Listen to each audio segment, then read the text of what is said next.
Bienvenue dans cette vidéo. Donc là nous sommes sur Axiom.trade et nous sommes sur l'onglet Pulse. Donc ici nous avons toutes les paires qui arrivent, donc trois colonnes.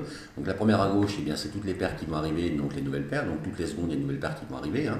Ensuite au milieu c'est le final stretch, donc c'est juste avant qu'elles passent en migration. La migration c'est quand elles vont apparaître sur beaucoup de plateformes de trading. Et là nous on va s'intéresser au milieu et puis à droite. Donc il y a beaucoup de paires, donc celles qui sont prêtes à être migrées. Et nous ce qu'on va faire, on va faire des filtres pour enlever un petit peu tous ces choix là parce qu'il y a quand même beaucoup. Donc la première chose c'est que ici donc là on a nouvelle paire, final stretch et migrated. Donc on va prendre celle-ci du milieu. Et là je vais enlever celui-ci, celui-ci et celui-ci. Donc là c'est vous choisissez d'où les paires viennent. Jupiter Studio, il y en a quand même pas mal qui créent des cryptos maintenant de plus en plus sur Jupiter ou sur Moonshoot, ça fait un petit moment que ça existe. Donc là, elles viennent d'ici. Et ensuite, nous avons ici les audits métriques et sociales. Donc, audit, là, le premier, c'est vraiment l'âge. Donc là, c'est en minutes. Donc, ça va être le maximum de minutes qu'elle va avoir, qu'elle va passer des nouvelles paires donc à la colonne centrale. Donc là, on va remarquer à peu près 100 minutes. Sur 100 minutes, ça nous fait un peu plus d'une heure. Donc des fois, les paires, elles arrivent sur la colonne du milieu, elles ont 15 minutes, 30 minutes, 20 minutes, peut-être un petit peu plus. Là, pour l'instant, on va marquer 100 minutes comme ça. Alors, il faut savoir que les holders, là, on est sur les holders. Donc là, je vais marquer, on va voir ça après. Donc les holders, en fait, c'est le nombre total de portefeuilles uniques que possède donc le token, hein. Donc sur celui-ci, je vais marquer 40. Voilà, je vais marquer 40 ici, donc il n'en faut pas trop non plus, hein.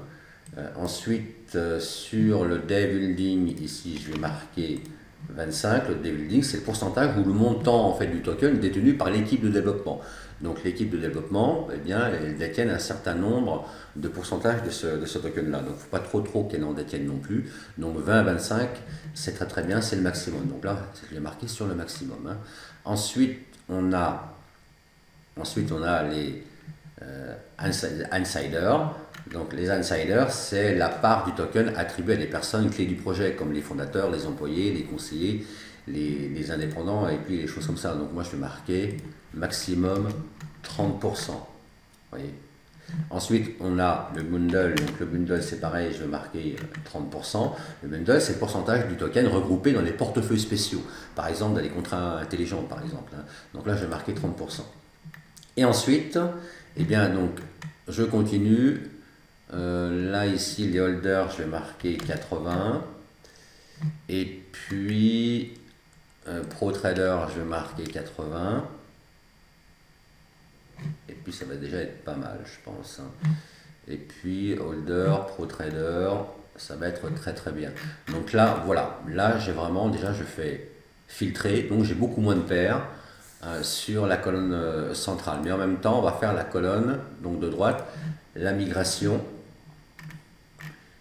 Donc maximum, là je vais marquer 200. Ensuite ici, je vais marquer top holder, je vais marquer 40%. Ensuite Dev-Building, je vais marquer 25%. Ensuite insider, je vais marquer 30% maximum. Et le bundle, je vais marquer aussi 30%. Ensuite là, les holders, je vais marquer minimum 100. Pro Trader 100 et ça va déjà être très bien. Et sur le métrique, alors j'ai oublié le métrique sur la colonne du milieu, mais on va faire ça après. Là sur le social, je vais marquer maximum 3 et je reviens sur le final stretch sur le métrique.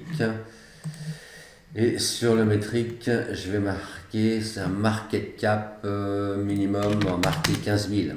Voilà, il y a au moins quand même un bon market cap. Et là je fais appliquer.